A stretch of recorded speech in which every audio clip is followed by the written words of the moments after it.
Good morning. This is Minister Dr. Holly K. Lindsay with another edition of Special Delivery from Heaven. Today's topic is sacrificing for future greatness, coming from Genesis chapter 16, verses 9 through 10 from the New Living Translation. And it reads, "The angel of the Lord said to her, 'Return to your mistress and submit to her authority.' Then he added, 'I will give you more descendants than you can count.'" Growing up as the only child of my mama, today's title is definitely applicative to what she did for me. My mama worked hard to make sure I had what I needed.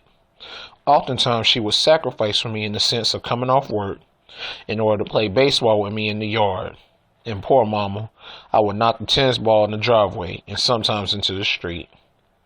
She would sacrifice by making sure she spent time with me on my homework to make sure that I completed it. She did all this with the intent of her knowing that her son had greatness in him. I bless God for her and the sacrifices she made for me.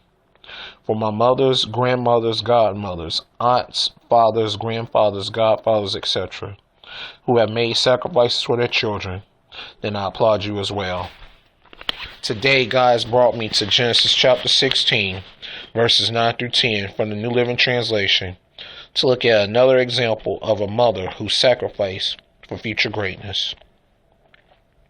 Genesis chapter 16 introduces us to Abram, which became Abraham in Genesis chapter 17, Sarah, his wife, and her servant Hagar.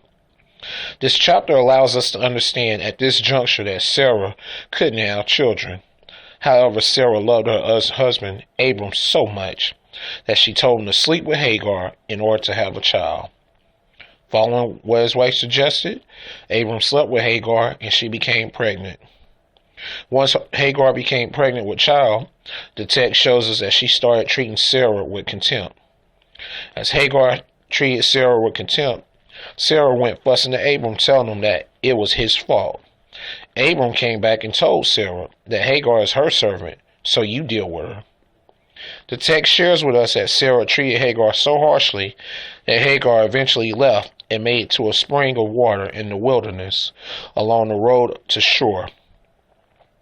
At this point, we're now launched into the main scripture that further emphasizes Hagar's sacrifice for future greatness. At the spring of water, there was an angel of the Lord there. The angel asked why Hagar was there, and Hagar responded that she was running away from Sarah. The angel provides Hagar with a sacrifice to make. He tells her to return to your mistress and submit to her authority. Wouldn't you find this very hard to do, given that the woman has treated you bad? Could you as a woman or man suck it up within your spirit to do such a thing?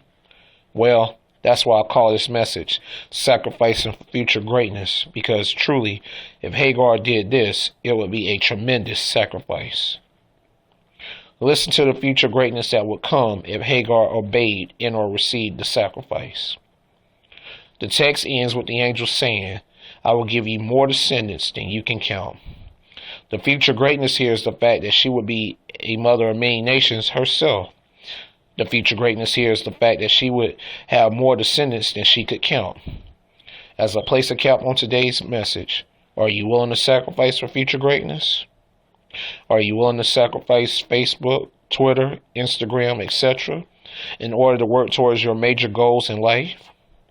Are you willing to sacrifice eating bad food in order to have the right kind of health to enjoy a long life?